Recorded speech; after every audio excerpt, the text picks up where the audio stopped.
नमस्कार, मराठी अपडेट गुरु या यूट्यूब चॅनलवर मी ओमकार सर्वांचा हार्दिक स्वागत करतो। मुख्यमंत्री माझी लाडकी बहीण योजनेअंतर्गत संपूर्ण महाराष्ट्रभरामध्ये ई-केवायसीची प्रोसेस सुरू आहे। कोणत्या लाडक्या बहिणींनी ई-केवायसी करायची आणि कोणत्या लाडक्या बहिणींनी ई-केवायसी करायची नाही असे देखील प्रश्न आहेत। आणि याचबरोबर आता सप्टेंबर महिना संपत आलेला आहे। सप्टेंबर महिन्याच्या हप्ते वितरणाची तारीख आणि सप्टेंबर महिन्याचा हप्ता सरसकट मिळणार का आणि याचबरोबर संपूर्ण महाराष्ट्रामध्ये असणाऱ्या 26 लाख ज्या अपात्र बहिणी आहेत त्यांच्यामधील ज्या लाडक्या बहिणी पात्र ठरल्या यांचं काय, अशा प्रकारचे अनेक प्रश्न आहेत। आणि त्याचबरोबर महाराष्ट्रामध्ये ज्या लाडक्या बहिणी ई-केवायसी करत आहेत तर यांना अनेक समस्यांना सामोरे जावे लागत आहे। तर अशा सगळ्या प्रश्नांची उत्तरे आपल्या चॅनलवरती दिली जातात। त्यामुळे तुमच्या जर काही शंका असतील तर सर्वप्रथम आपल्या कमेंट बॉक्समध्ये नक्की कळवा, जेणेकरून संपूर्ण माहिती आणि मदत तुम्हाला मिळून जाणार आहे। तर संपूर्ण महाराष्ट्रामध्ये पात्र लाडक्या बहिणींची ई-केवायसी आहे आणि 100% शासनाने सांगितलेलं आहे ज्या लाडक्या बहिणीची ई-केवायसी होणार अशाच लाडक्या बहिणींना मुख्यमंत्री माझी लाडकी बहीण योजनेअंतर्गत पुढील लाभ मिळणार आहे। आणि अशी स्पष्ट घोषणा प्रेस कॉन्फरन्स ज्यावेळी झाली तर यावेळी मंत्री आदिताई तटकरे यांनी दिलेली आहे। परंतु आता सध्या तरी संपूर्ण महाराष्ट्रातील लाडक्या बहिणींना ई-केवायसी करण्यासाठी प्रॉब्लेम येत आहे। OTP टाकल्यानंतर ई-केवायसी होत नाही, सर्व्हर प्रॉब्लेम आहे।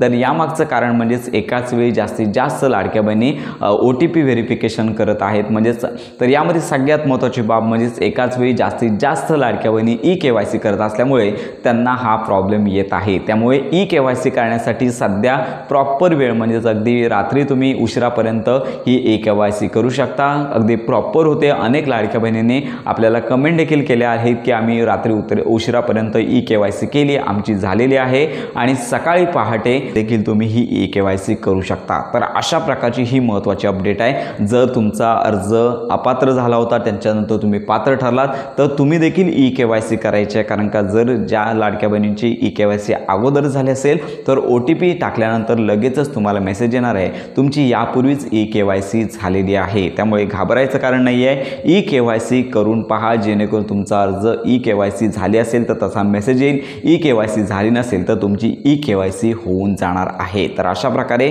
ई-केवायसी केल्याशिवाय पुढील लाभ मिळणार नाही आहे एवढं कन्फर्म आहे। त्यामुळे उर्वरित ज्या लाडक्या बहिणी आहेत ज्यांना जून जुलै हप्ते किंवा ऑगस्टचा हप्ता आला नाही आहे अशा लाडक्या बहिणींनी देखील ई-केवायसी करून आपला अर्ज पात्र आहे का असं चेक करायचं आहे, जेणेकरून तुम्हाला पुढचे हप्ते मिळणार आहेत। मागील हप्ते देखील तुम्हाला मिळणार आहेत, पण ई-केवायसी करणं बंधनकारक असणार आहे। तर अशा प्रकारे सप्टेंबर महिन्याच्या हप्ते वितरणासंदर्भात देखील आता लाडक्या बहिणींना प्रतीक्षा लागलेली आहे। या सप्टेंबर महिन्याच्या अखेरपर्यंत हप्ते वितरणाचा GR येईल आणि पुढील महिन्यामध्ये ज्या लाडक्या बहिणींची ई-केवायसी होईल किंवा सध्या ई-केवायसीची संख्या जास्त असल्यामुळे वेबसाईटवरती प्रॉब्लेम असल्यामुळे लाडक्या बहिणींना कदाचित सप्टेंबर महिन्याचा हप्ता सरसकट दिला जाण्याची शक्यता देखील वर्तवण्यात येत आहे। पण तुम्हाला पुढे ई-केवायसी कंपल्सरी करायची आहे। तर अशा प्रकारे अजून तरी सप्टेंबर महिन्याच्या हप्ते वितरणासंदर्भात घोषणा झालेली नाही। घोषणा झाल्यानंतर संपूर्ण खात्रीशीर माहिती आपल्या चॅनलवरती दिली जाणार आहे। तर अशा प्रकारे ही महत्त्वाची अपडेट